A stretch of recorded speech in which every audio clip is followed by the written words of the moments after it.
So in tonight's video, I'm gonna give you the second tip on preparing your property for a successful sale to net you the most money.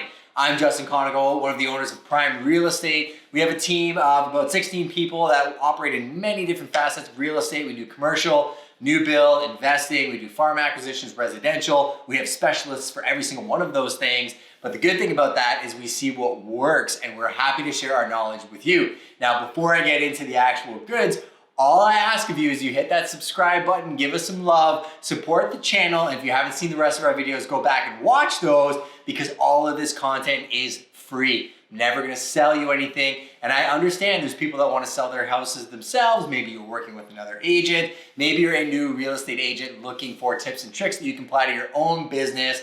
The reason we share all this is I truly believe we can build an amazing community together. So I'm happy to share. And if you're one of those agents that uses one of these tips to garner some more business or do better in your own business, just remember that the next time I bring you an offer, so that way our clients get the benefit of all the goodwill we're putting out there for you.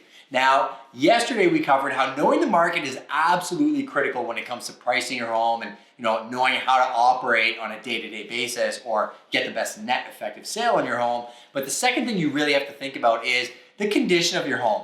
Really, it comes down to one of three things, and I'm gonna spoil tomorrow's a little bit, but it goes in terms of price, which is the market, condition of the property, and then the marketing is kind of the last piece of the puzzle. So the second thing that we're gonna talk about today is what's the condition of your home. And understand, every seller on the planet thinks they have the best house on the street. I'm sure we do, I'm sure you might, I'm sure everybody does. That's totally normal, but you have to look at it from the lens of a buyer. The house you're selling is not the house you're living in. You need it to appeal to the widest audience possible. And if you're not willing to have it in a good possible showing condition, then you really need to adjust that price. And most people want the most money. So how do you prepare your house and how do you have it in the best showing condition? Well, we use professionals. Just like we always recommend hiring a good agent to sell your property because that's what they do, or a mechanic to change your brakes, we hire professional stagers and designers to come in and look at the properties and really give us recommendations.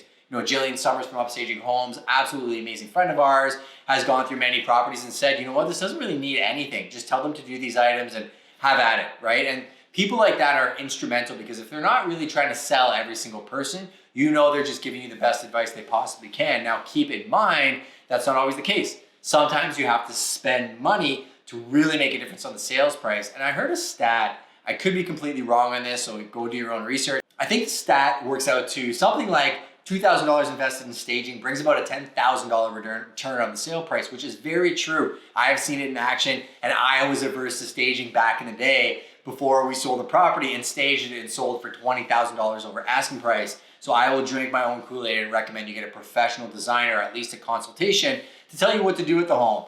Some basic things you can think about is absolutely declutter everything. Make sure that the home is in the best showing condition possible. Take down family photos because you don't want buyers to have an emotional connection or think that it's your home. You want them to think it's their home.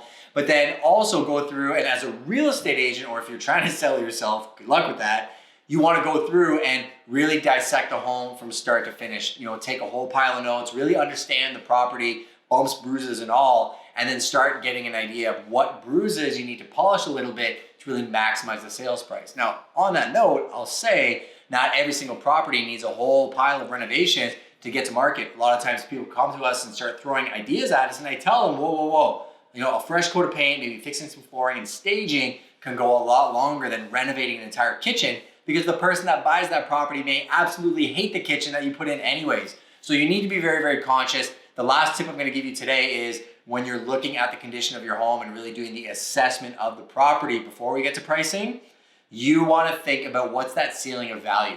So putting in $25,000 into a property that's already worth, let's call it $500,000 in a neighborhood that's worth $500,000 is pointless. You do not want to go over that cap in value because quite frankly, agents are just going to hammer you on price. And even if you just like net out as I put in 20 and I just got the 20 back on the value, think about the time that you invested to that. So like I said, get a good team, get good contractors, good real estate agents, good stagers and designers to really come in and give you those opinions. And quite frankly, you'll get a lot of that advice for free from people and maybe they'll just impress you enough to say, you know what, I don't want to do this myself, and you'll just hire them. Hopefully you guys got some value. As I said, hit that like button, subscribe, comment. I want feedback from you guys. All of these episodes are free. We do spend a lot of our time and resources to try and bring you the best value we can. All we ask for is that reciprocation so we can help build this and get it to more people. Hope you're enjoying the series. Give me some feedback and have a good night.